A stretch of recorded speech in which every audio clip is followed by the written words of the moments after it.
Dios es bueno con nosotros. Los niños pueden pasar a su clase. Y hoy ha sido muy oportuna la administración, la alabanza, con los cantos que han cantado. Agradecemos poner acá atención. Los cantos que hemos cantado han sido muy oportunos. Y hay una dirección, cuando el Señor tiene una dirección, nosotros sabemos que hay una dirección que viene de parte de Dios, porque Él quiere bendecirnos también con su palabra. Y en esta mañana vamos a ir a un salmo que es muy conocido, y es el Salmo 121.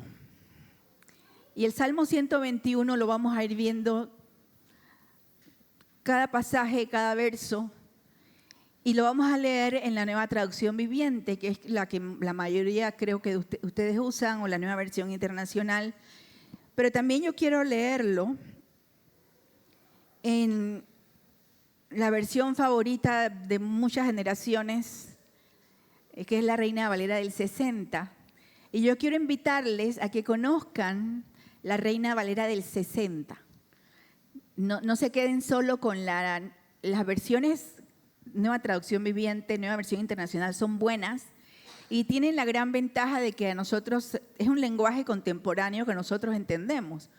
Algunos de los lenguajes que se utiliza, por ejemplo, en la Reina Valera del 60, el lenguaje ha ido cambiando y algunas palabras son difíciles de comprender. Sin embargo, eso no le quita el que nosotros no podamos comprenderlo. No quiere decir que no sea una buena traducción. Y al contrario, enriquece nuestro pensamiento y enriquece nuestro vocabulario. Así que yo les invito a que puedan comparar siempre ambas versiones. Una formal, en este caso la Reina Valera del 60, y una dinámica como es la Nueva Traducción Viviente. ¿Y por qué quiero llevarlos primero voy a leerles la Reina Valera del 60? Primero porque es una porción que es bastante conocida y que se repite y que a veces uno sin saber de dónde viene, uno la ha escuchado o la ha cantado. Y por otro lado, por la potencia del lenguaje, por la belleza del lenguaje que tiene el Salmo. Yo quiero leerlo, usted puede abrirlo si lo tiene en su teléfono, en la Reina Valera del 60, el Salmo 121 dice de la siguiente manera: alzaré mis ojos a los montes. ¿De dónde vendrá mi socorro? Mi socorro viene de Jehová, que hizo los cielos y la tierra. No dará tu pie al resbaladero, ni se dormirá el que te guarda. He aquí, no se adormecerá ni dormirá el que guarda a Israel. Jehová es tu guardador. Jehová es tu sombra a tu mano derecha. El sol no te fatigará de día, ni la luna de noche. Jehová te guardará de todo mal. Él guardará tu alma. Jehová guardará tu salida y tu entrada desde ahora y para siempre. Es un salmo bellísimo. Y ahora sí vamos a ir a la Nueva Traducción Viviente. Y antes de comenzar quiero dar una pequeña introducción. Aquí fíjense que en la mayoría de las Biblias, si no en casi todas, luego del nombre de Salmo 121, hay un subtítulo y dice Cántico Gradual. ¿En cuántas tiene en sus Biblias? Dice Cántico Gradual. Cántico Gradual. ¿A qué se refiere? Usted va a encontrar esta expresión de Cántico Gradual desde el Salmo 120 hasta el Salmo 134. Son 15 salmos que vamos a ver que dice Cántico Gradual.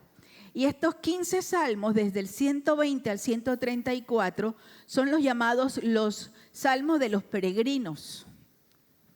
Eran 15, recuerden que los salmos fueron escritos son como poesía, pero poesía para ser cantada. Eran cantos, eran himnos, eran canciones. Y estos fueron compuestos por diferentes salmistas para acompañar a los peregrinos que iban desde las diferentes ciudades de Israel, desde las diferentes aldeas.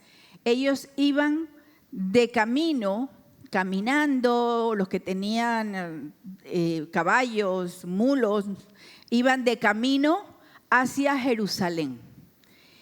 Y iban a Jerusalén a celebrar las fiestas. Y había dos fiestas en particular en las que el pueblo subía a Jerusalén. Por eso dice Salmos de subida, de ir hacia arriba, porque Jerusalén, que era donde estaba el templo y donde la gente acudía de Israel para celebrar la fiesta, hacer sacrificios, la gente venía de localidades más bajas, geográficamente hablando, topográficamente hablando, más bajas. Entonces, al caminar era como quien va ascendiendo, como quien va subiendo. Y por eso es que vamos a encontrar salmos que dicen subiendo a Jerusalén. Subía a Jerusalén cuando venían de otros poblados. Y durante todo ese caminar iban cantando estos salmos. Y por eso dice cántico gradual, porque era como si tuvieran un orden de a medida que lo iban cantando en ese orden. Salmo 120, Salmo 121, Salmo 122, así hasta el Salmo 134. Y es en este contexto en que nosotros podemos pensar en los peregrinos de Israel como personas que estaban en un viaje, como personas que iban en una jornada de camino. Y cuando nosotros traemos esa analogía a nuestras vidas, nosotros podemos pensar de nosotros mismos o vernos a nosotros mismos como peregrinos. Nosotros estamos en un viaje. ¿Usted ha pensado alguna vez que usted es peregrino o peregrina? Usted sabe lo que es un peregrino, es una persona que va de viaje, que se va moviendo, ¿sí? Y que va caminando o de la manera que escoja para viajar. Es alguien que va de un lugar a otro con un objetivo. Por eso hace un peregrinaje, se va moviendo. Y nosotros, desde el punto de vista espiritual, nosotros debemos entender que nosotros, los hijos de Dios, somos peregrinos en esta tierra. ¿Cómo nos cuesta a veces entender el concepto de que nuestro hogar real no está aquí en la tierra? Y algunos pensarán, ya Erika se le botó la canica. Ya está hablando cosas que no tienen sentido. ¿Cómo es posible que diga que no estamos aquí para quedarnos aquí? A nosotros nos cuesta pensar en el futuro porque obviamente tenemos una realidad que vivimos todos los días. Y nuestra realidad es sacar adelante nuestros días. Y nuestros días tienen trabajo, nuestros días tienen diversión, nuestros días tienen trabajo de casa, trabajo fuera de casa, nuestros días tienen paseo, nuestros días tienen multiplicidad de situaciones y acontecimientos que forman nuestra vida.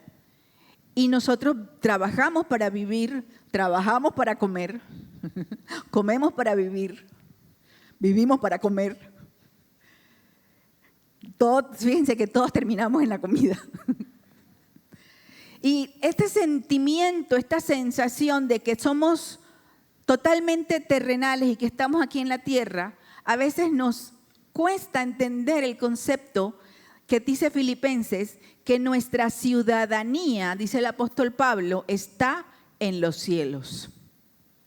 En otras palabras, usted puede ser orgullosamente catracho. ¿Cuántos orgullosamente catrachos hay aquí? ¿Cuántos orgullosamente ecuatorianos hay aquí? ¿Cuántos orgullosamente nicaragüenses hay aquí? ¿Cuántos salvadoreños? Hoy no me han venido los salvadoreños. ¿Cuántos panameños hay aquí?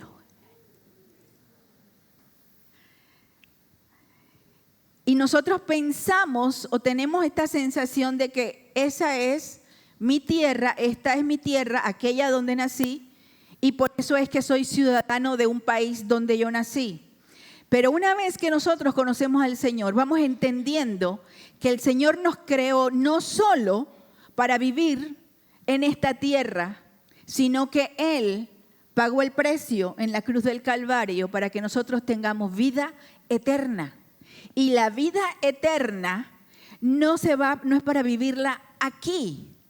No es una vida eterna de catracho, ni una vida eterna de salvadoreño, de nicaragüense. No es una vida eterna como panameño o como mexicana. No es una vida eterna, sino una vida eterna con el Señor, en la presencia del Señor, en lo que nosotros encontramos que se describe como el cielo. Y Pablo a eso se refiere cuando dice nuestra ciudadanía está en los cielos. Y por eso cuando nosotros pensamos de nosotros mismos como peregrinos, nosotros entendemos que somos peregrinos porque vamos de camino hacia. Nuestra estadía aquí, nuestra estancia aquí es temporal. Y sin embargo nosotros estamos llamados a vivir aquí. Estamos en un viaje que es permanente, que es constante hasta que llegue nuestro momento de estar en la presencia del Señor.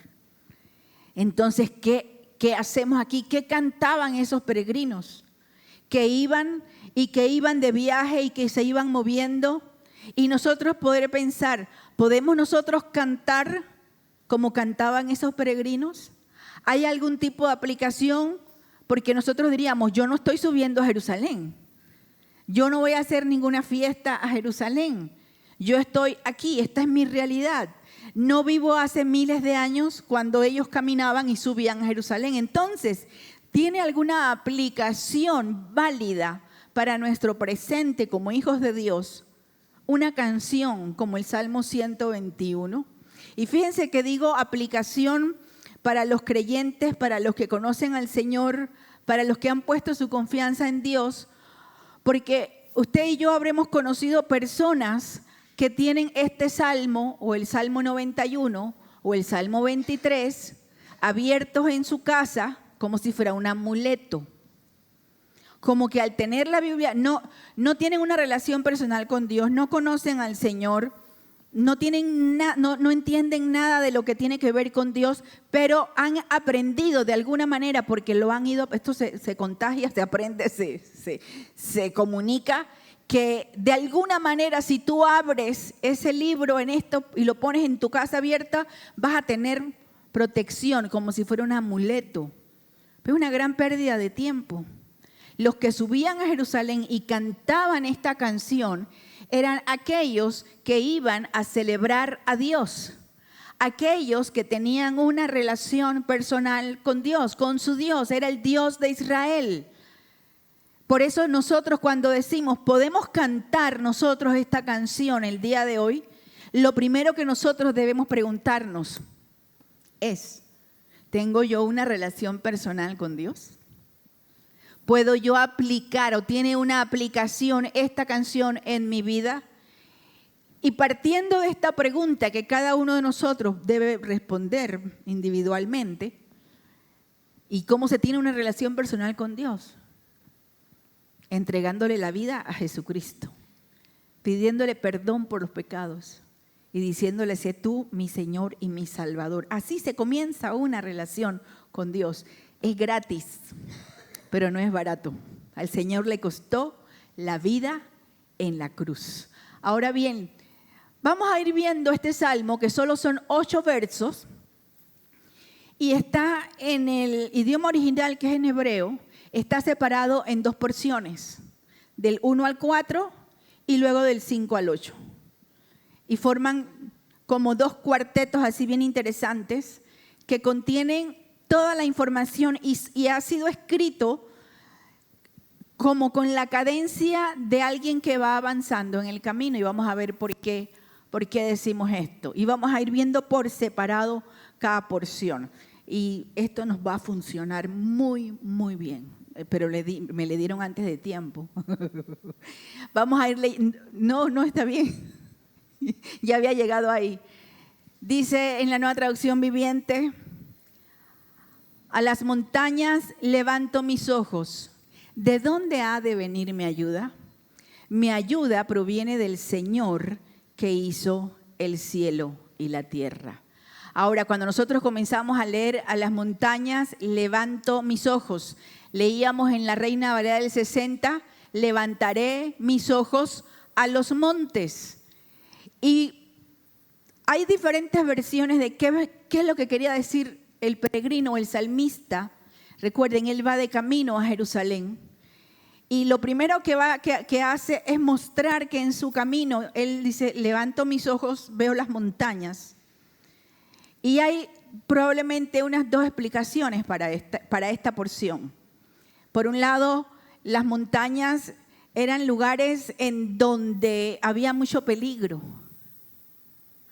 ¿Por qué? Porque en esos tiempos, y probablemente ahora usted va a encontrar que en muchos lugares es igual, todo tipo de delincuencia, organizada o no, se refugiaba en las montañas. De hecho, una de las constantes en el desarrollo de la humanidad es que usted encuentra en lugares, en las sierras de México o en las sierras de Cuba, cuando fue la revolución, o en las sierras de aquí de Panamá, que cuando ha habido movimientos de algún tipo de guerrillas, ¿dónde se estaciona y dónde se mueve la guerrilla?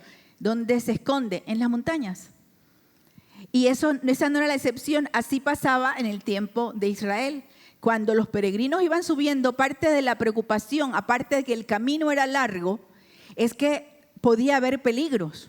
Entonces, una explicación es, tal vez los peregrinos caminaban y miraban hacia arriba, tratando de ver si había peligro o no había peligro.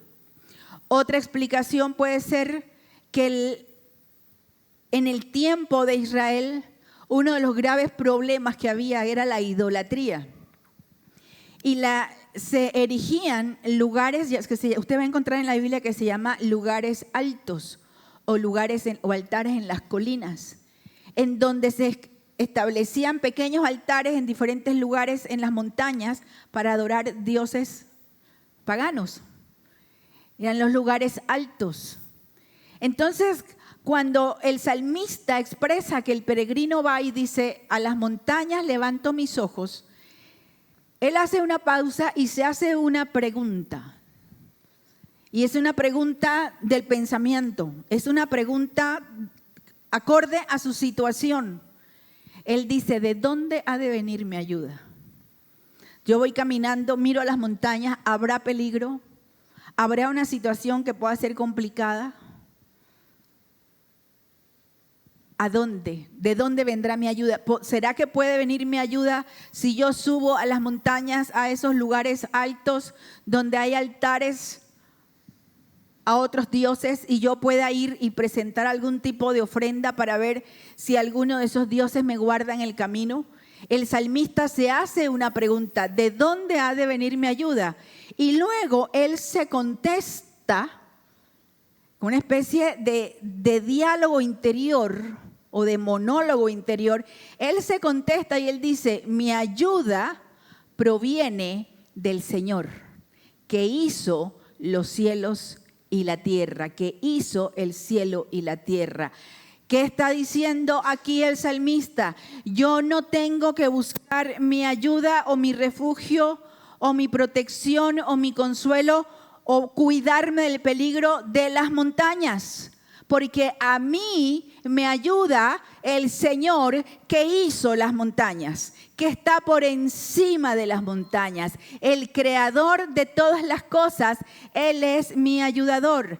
¿Cuál es el primer principio que nosotros podemos aprender de estos dos versos? Es precisamente, número uno, que la soberanía de Dios garantiza mi ayuda. El hecho de que Dios sea soberano, de que Dios esté por encima de la creación. Hay corrientes filosóficas a lo largo de la historia que se han equivocado cuando tratan de describir a Dios. Hay algunas como el trascendentalismo o el deísmo que dicen, sí, hay un creador, pero ese creador no se mete o no interviene en lo que pasa en la tierra. No tiene nada que ver con el mundo. Como que él hizo la creación y se desentendió de lo que había hecho, y entonces no hay una preocupación, no hay una relación, no hay nada que ver. Esta es una explicación equivocada, porque precisamente lo que la Biblia nos enseña una y otra vez es que Dios es soberano y que Dios es el Señor sobre la creación y que los ojos del Señor están puestos sobre aquellos que le temen y aquellos que le aman y aquellos que guardan su palabra.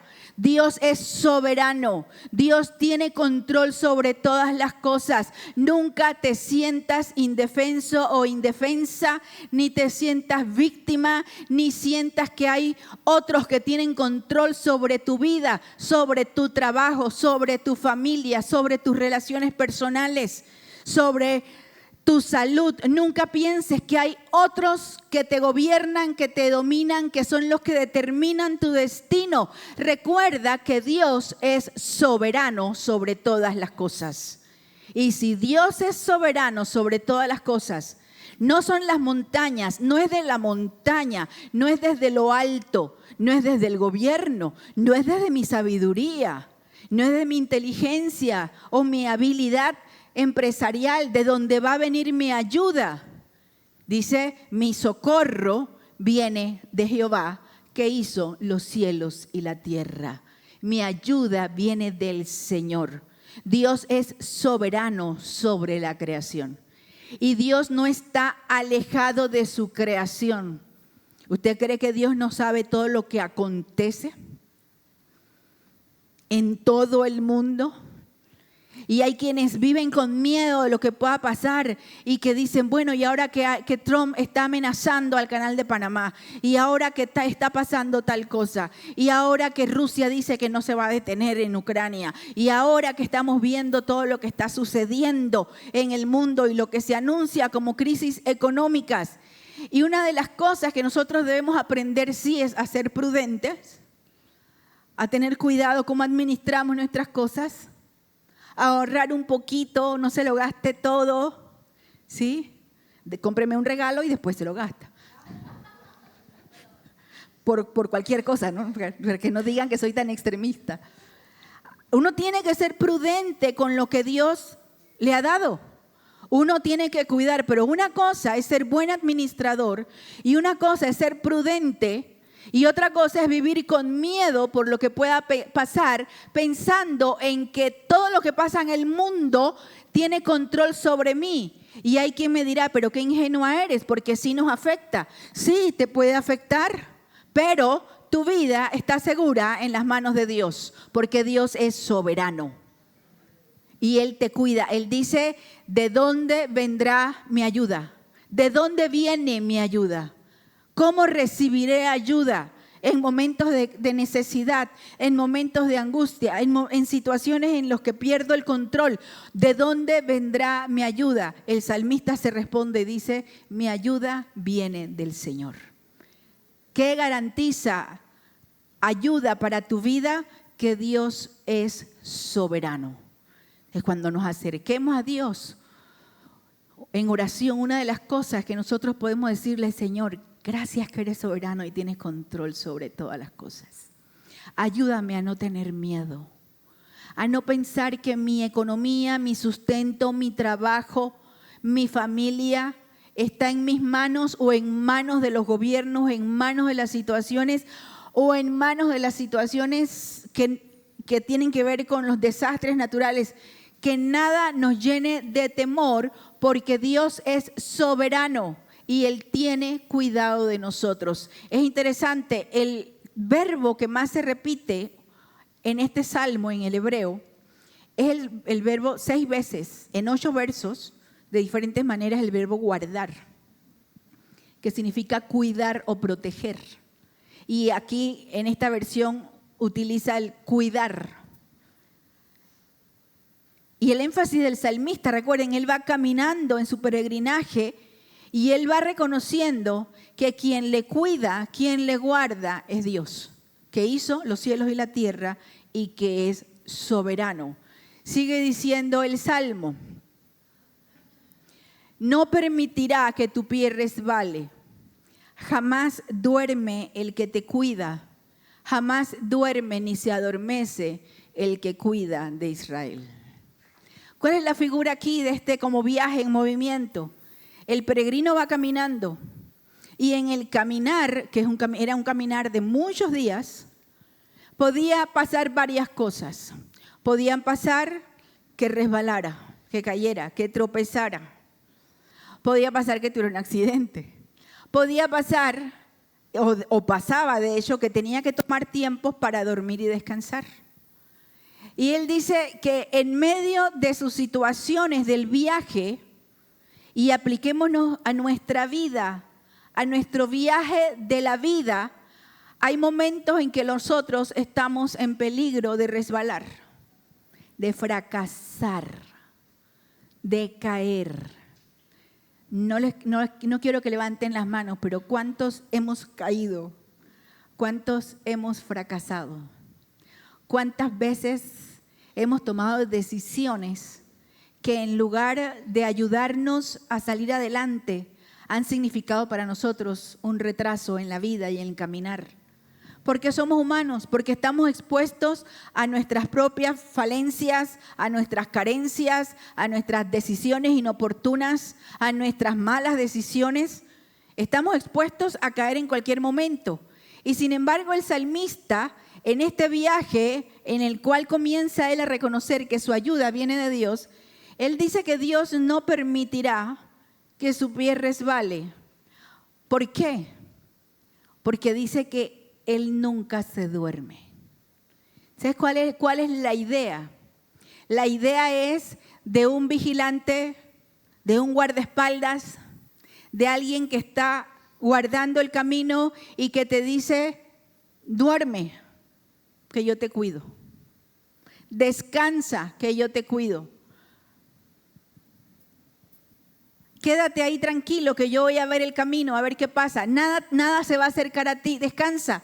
Puedes descansar, puedes estar confiado. Porque lo que está diciendo aquí es que el Señor en su papel de protector jamás se duerme ni se adormece. ¿Y usted sabe por qué? Porque Dios no es como nosotros. No solo Él es soberano, sino que Él es Dios. Dios no necesita descansar.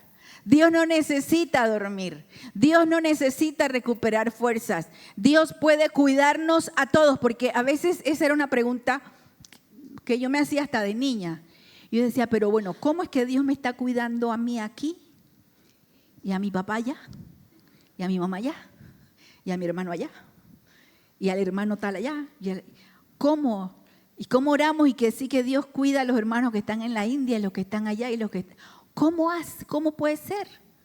Porque uno tiene la idea que Dios es como uno y como yo solo puedo estar aquí ahorita y solo puedo mirarte a ti, a veces pensamos que Dios tiene que ver cómo reparte su día o su tiempo o a ver a quién quiere más Dios, quién es su hijo, su hija favorita, y a ese Dios lo va a cuidar, a ese le va a prestar atención. Nunca pienses que Dios no te atiende, no te presta atención y no tiene cuidado de ti. Nunca pienses que Dios quita su mirada para dejar de cuidarte. Porque el salmista está diciendo que Él jamás duerme ni se adormece. Nosotros a veces estamos despiertos y dormidos. ¿Sí o no? Incluso aquí hay personas que pueden estar con los ojos abiertos mirándome y por dentro están tirando tremendo sueño. Porque hemos desarrollado una gran habilidad de dormir con los ojos abiertos. Y a veces se nos hace así y hacemos así, ¿no? Yo me divierto porque yo los veo a todos. Porque nosotros nos adormecemos por el cansancio, por haber dormido tarde, por haber dormido mal, por la razón que sea, por mala costumbre, nos adormecemos. Porque a veces yo me río con mi esposo y le digo, pero uno no se duerme cuando va al cine y ve que la película está. Y son 3 horas de película, 4 horas, también te duermes, 4 horas de película. Y llegamos a la iglesia y van 10 minutos de mensaje y estamos dormidos. Y yo digo, pero ¿cómo hacemos esto? ¿Qué habilidad tenemos para que nos adormezcan las voces del que predica? Pero gracias a Dios que Dios no es como nosotros. Ahora, ¿qué nosotros podemos interpretar o entender de esta porción? Número 1, el Señor me da estabilidad. Cuando Él dice que Él no permite que tu pie resbale, que tu pie, la imagen que da en la Reina Valera del 60 dice que tu pie dé al resbaladero. Es como esa que tú vas caminando, no sé cuántos han caminado en el campo y de repente se encuentran con una especie de laderita así, un inclinado y patinan. O en un estacionamiento, yo no sé, yo soy especialista cayéndomelo. Hace tiempo que no me caigo. Pero así que hay como esas pendientes así y de repente el pie se le va y resbala y uno cae, uno rueda, dependiendo del terreno que haya. Y fíjense que es la imagen que tiene el salmista, que yo puedo ir caminando y que mi pie puede tropezar y que yo puedo estar en peligro de caer. Y dice que el Señor que nos cuida y que nos guarda, dice, no dará tu pie al resbaladero. No permitirá Dios que tropieces. A veces nosotros pensamos que por obligación, como nos gustan las frases bonitas, y que hay frases que dicen, no importa si te caes, lo importante es levantarte. No importa si fracasas, lo importante es intentarlo otra vez. El que no fracasa no aprende de la vida. Es como que si nosotros de alguna manera estuviéramos aquí programando nuestra mente para fracasar, para caer, para tropezar, para que no nos vaya bien, para ir avanzando en el camino y de repente decir, bueno, es que me caí. Y a veces uno se puede caer porque uno se cae, porque uno tropieza y sin querer hace algo que no debe y se cayó. Pero también hay veces que vas caminando y alguien te pone el pie y te caes. O alguien te tira un obstáculo y te caes. Estoy hablando de manera figurada. Pero sucede en la vida. Pero una cosa es que podamos encontrarnos ante situaciones así y otra es que nosotros vayamos por la vida con esta convicción y esta seguridad de que estamos programados para caer y para fracasar. Quítate esa idea de tu cabeza. Dios no te hizo para que fracases. Hay una canción que se toma a partir cuando Josué fue a derribar los muros de Jericó.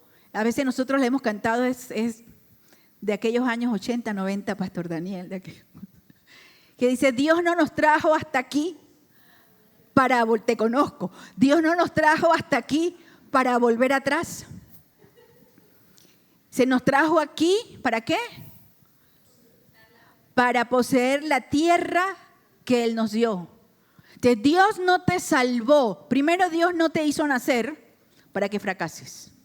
Luego, Dios no te salvó, no fue a la cruz para que fracases, para que te vaya mal, para que vivas en angustia, en depresión, con problemas, para que tengas conflictos con todo el mundo.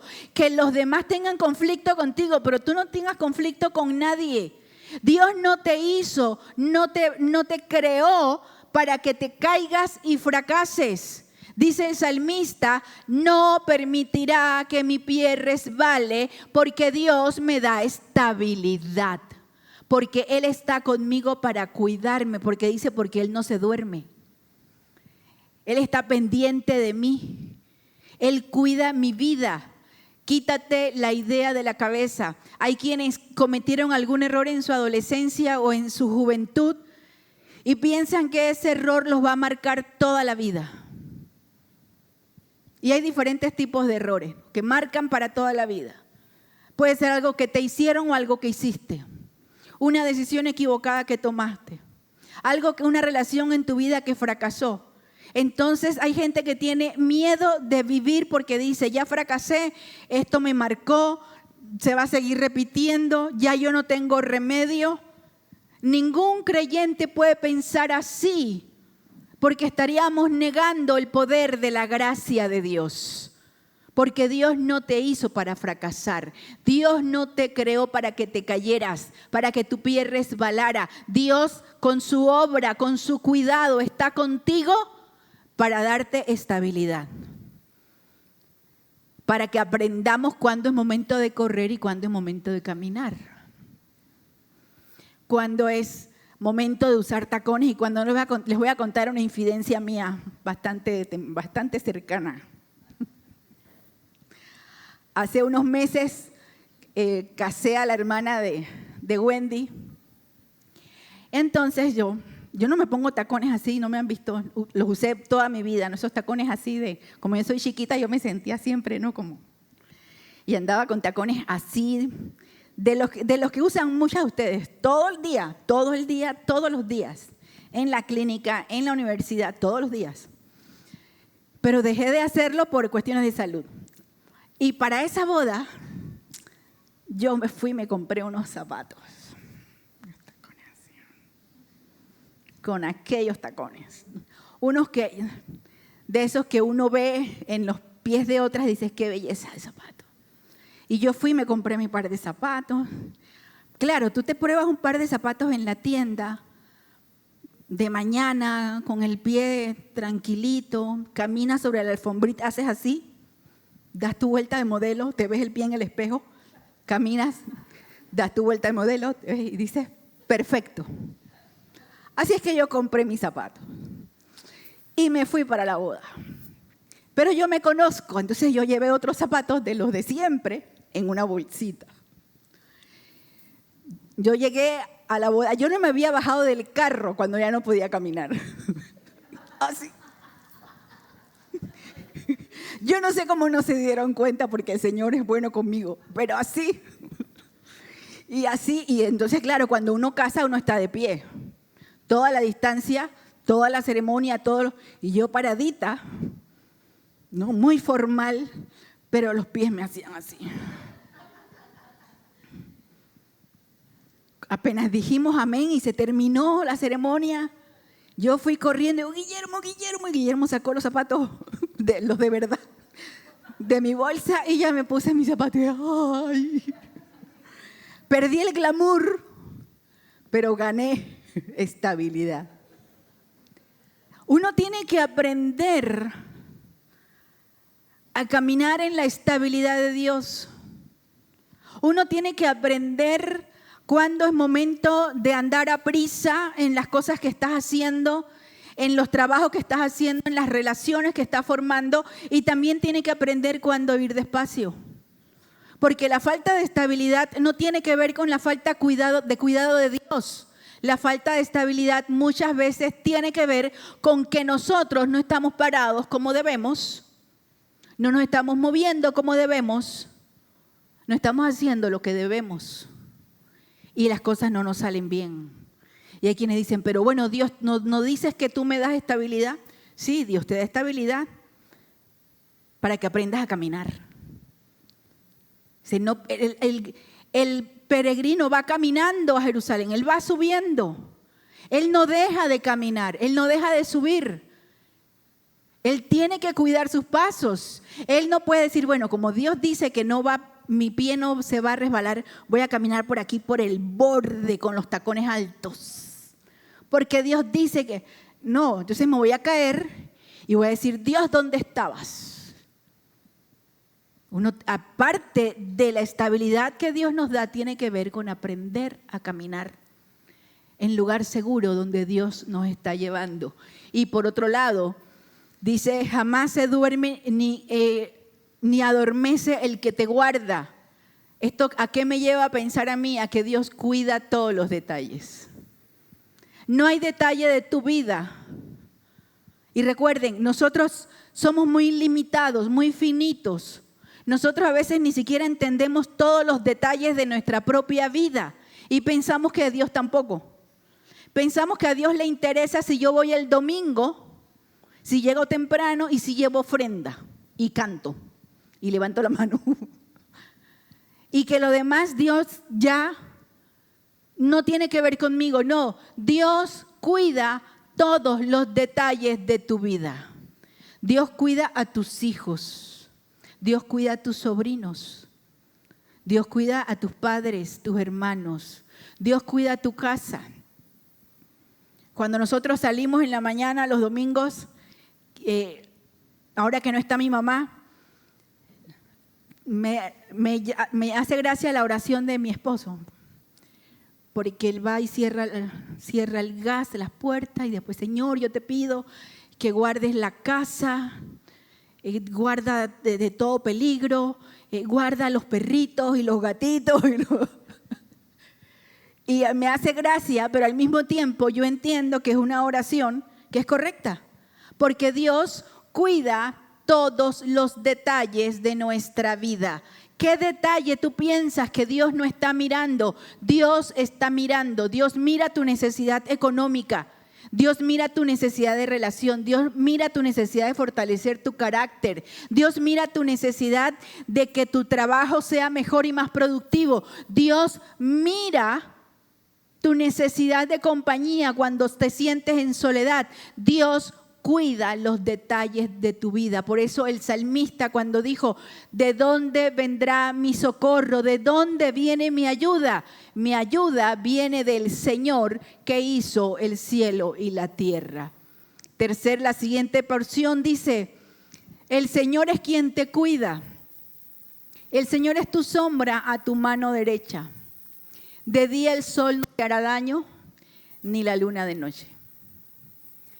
Y aquí nosotros encontramos siempre dentro de la poesía que presenta al Señor como alguien que te está cuidando. Cuando dice a tu mano derecha, si alguien está aquí a mi mano derecha, es diferente que alguien esté aquí a que alguien esté allá. A mi mano derecha es alguien que está cerca. Y por otro lado, cuando dice el sol de día y la luna de noche. ¿Qué nosotros podemos aprender de estos dos textos? Podemos aprender dos cosas. Número uno, que Dios siempre está cerca. El Salmo 46, que es el favorito de muchas personas, habla de que el Señor es mi socorro, es mi ayuda en el momento de la necesidad. Y cuando uno se va al original, en el Salmo 46, lo que está diciendo el salmista es que la mano de Dios está cerca de mí cuando necesito que me agarre, cuando necesito que me sostenga. Nunca pienses que Dios está lejos. Nosotros nos alejamos de Dios. Y usualmente nos alejamos mentalmente, nos alejamos emocionalmente.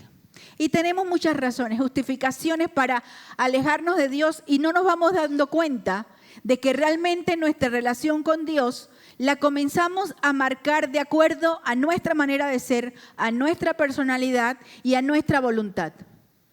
Hay una porción en Job que es tremenda y que recuerdo mucho una predicación de mi papá en ese pasaje que se llamaba Cuando Dios estorba. Porque en Job encontramos que una de las frases de uno de los amigos es y le dices a Dios, quítate de mí, como que Dios estorba. Ahorita no te necesito. Cuando Dios estorba, cuando nosotros queremos hacer la vida a nuestra manera y ser religiosos a nuestra manera y tener una relación con Dios a nuestra manera, y nosotros decidimos cuándo sí, cuándo no, nosotros decidimos si hoy sí oro, si mañana no oro, si voy me congrego, si no me congrego, y siempre tengo razones mil para alejarme de Dios y acercarme como si fuera una especie de yo-yo y en el que yo estoy acercándome a Dios y alejándome de Dios de acuerdo a lo que yo quiero de Dios. Hermanos, Dios no es nuestro sirviente. Dios no es nuestro cajero automático. Dios es Dios. Y nosotros debemos aprender a relacionarnos con Dios, no a nuestra manera, sino a la manera de Dios. Dios estableció en su palabra cómo es relacionarse con Él. Y cuando nosotros vemos esta verdad, debemos recordar, Dios siempre está cerca. Jesús dijo, yo estaré con ustedes todos los días hasta el fin del mundo. Cuando el Señor se habla ya al final de los evangelios, hay una frase maravillosa que dice, y Jesús los amó hasta el fin. El Señor nunca dejó de amarlos. Él no dejó de amar a Pedro, aunque le negó. Él no dejó de amar a Tomás, aunque fue incrédulo. Él no dejó de amar a los demás que salieron huyendo.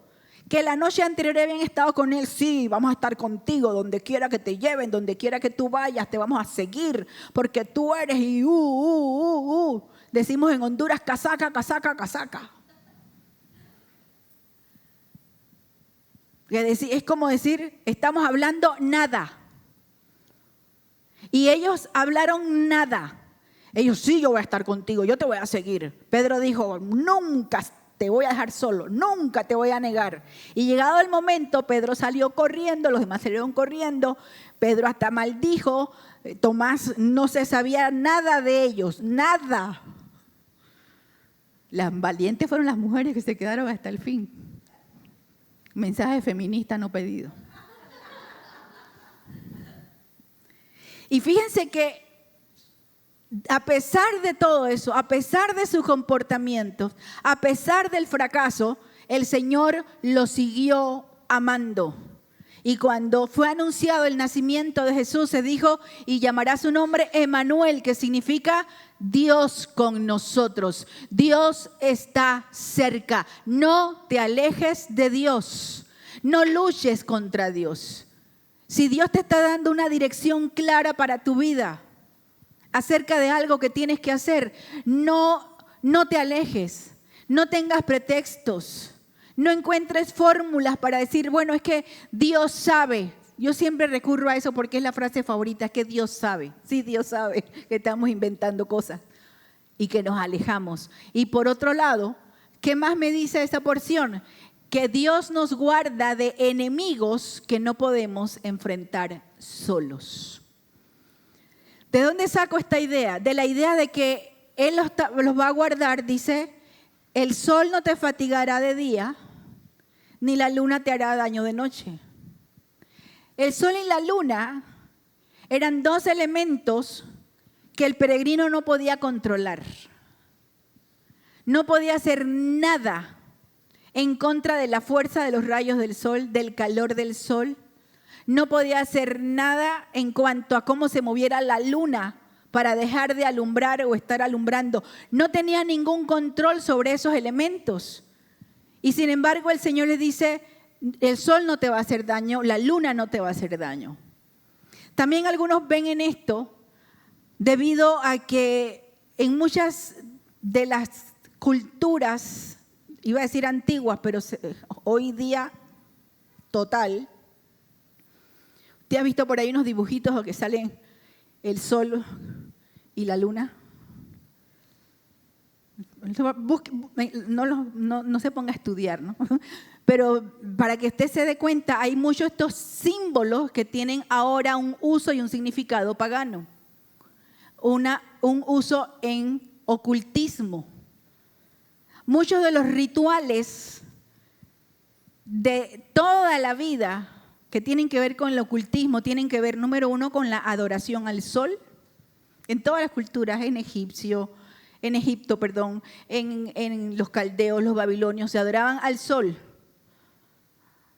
Y luego encontramos que por todo Mesoamérica, en todas partes, la adoración a la luna.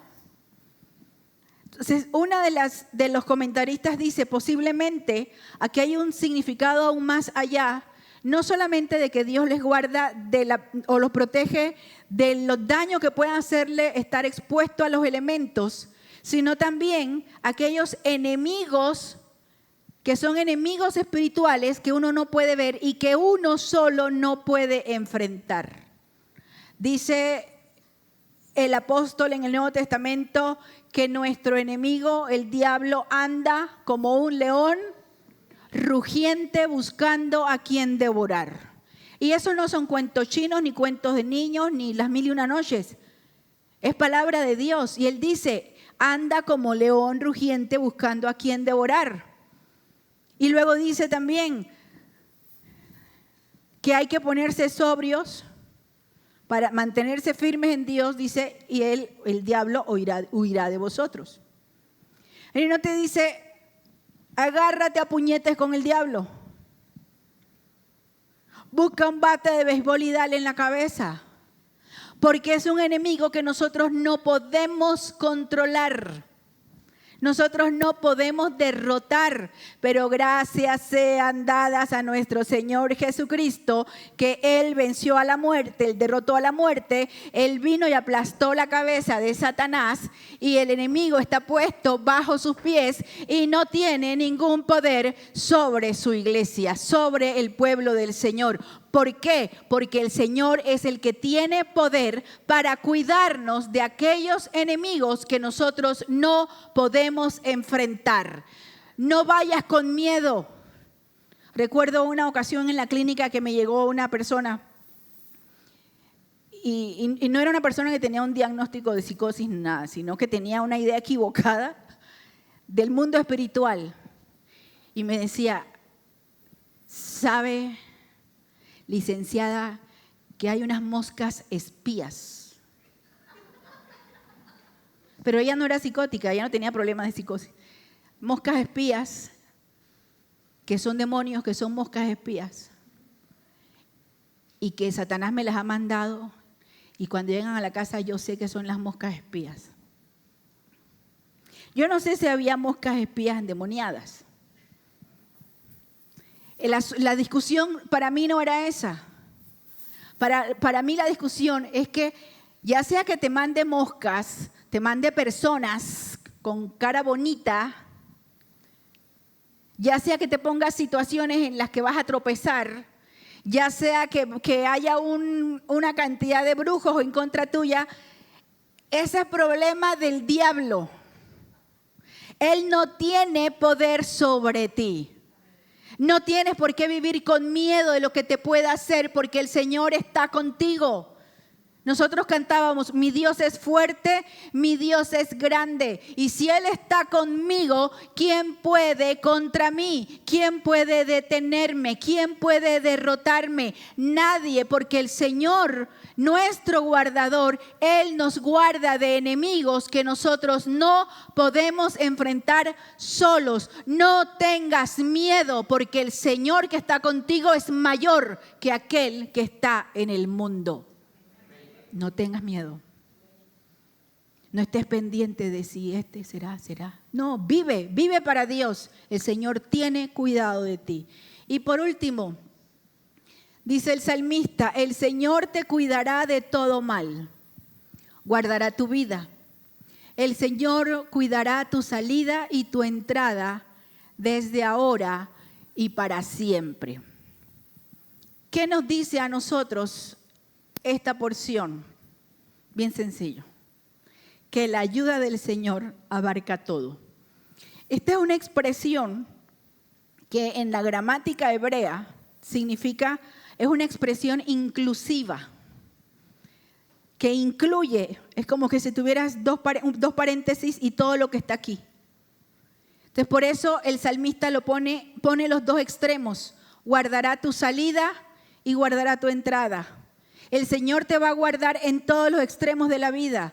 El Señor te guarda desde el amanecer hasta el anochecer. El Señor te guarda cuando duermes. El Señor guarda tu casa.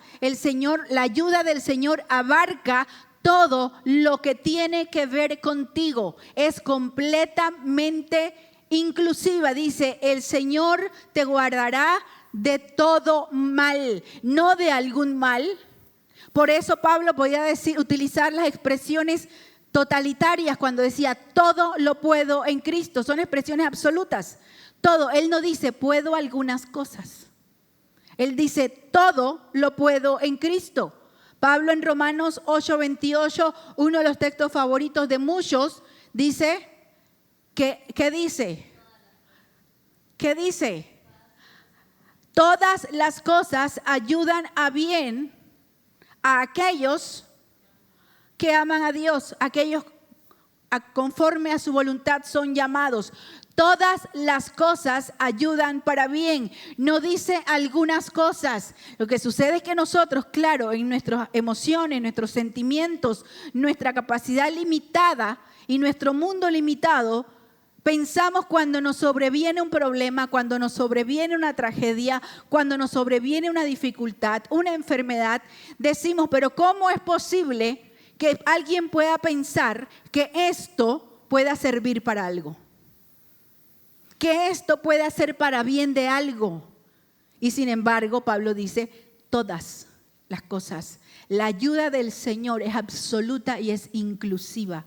Abarca todos los aspectos de tu vida, todos los extremos, todos los horarios, todos los lugares, todo aquello que te pertenece o que está relacionado contigo está incluido en aquello que Dios guarda. ¿Cuál es el problema? El problema es que a veces no lo creemos o a veces lo olvidamos o que en el momento pico de la dificultad se nos va y en la ansiedad volvemos a repetir los mismos patrones de incredulidad.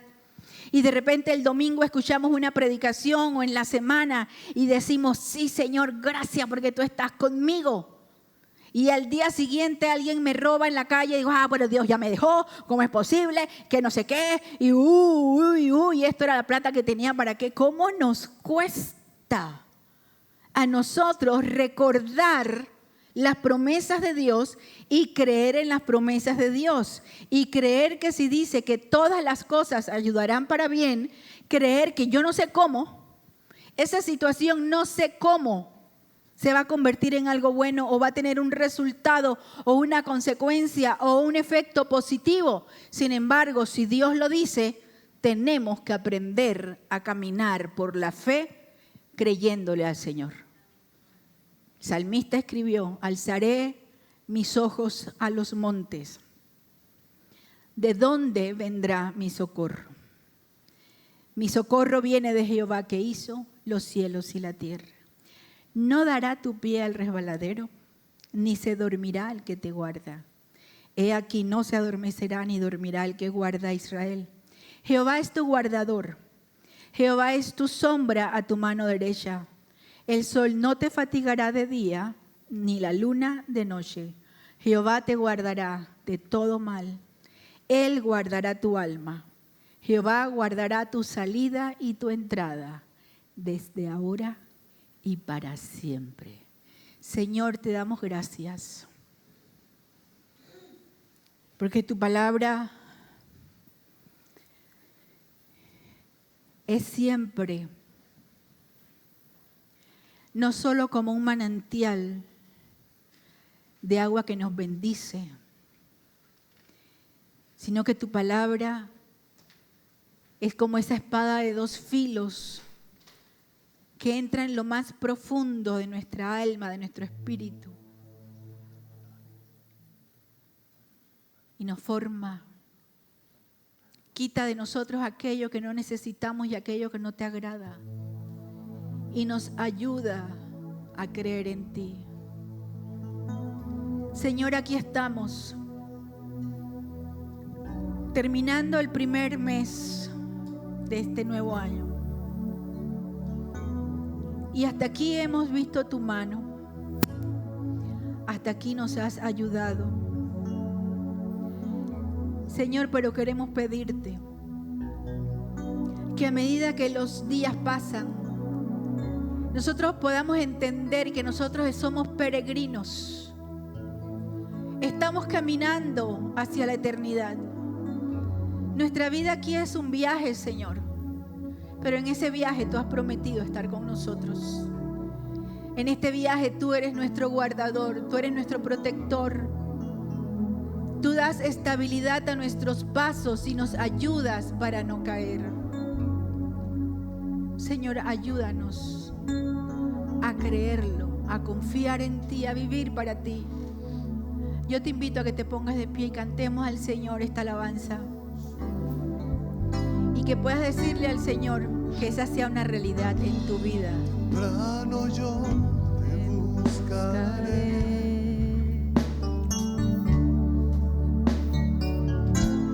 De madrugada yo me acercaré a ti. Mi alma te anhela y tiene sed. Oh sí, Señor, para ver tu gloria y tu poder.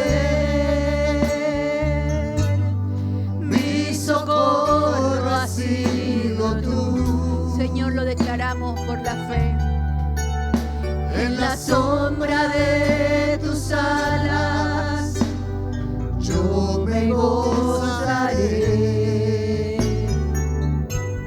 Mi alma está pegada a ti.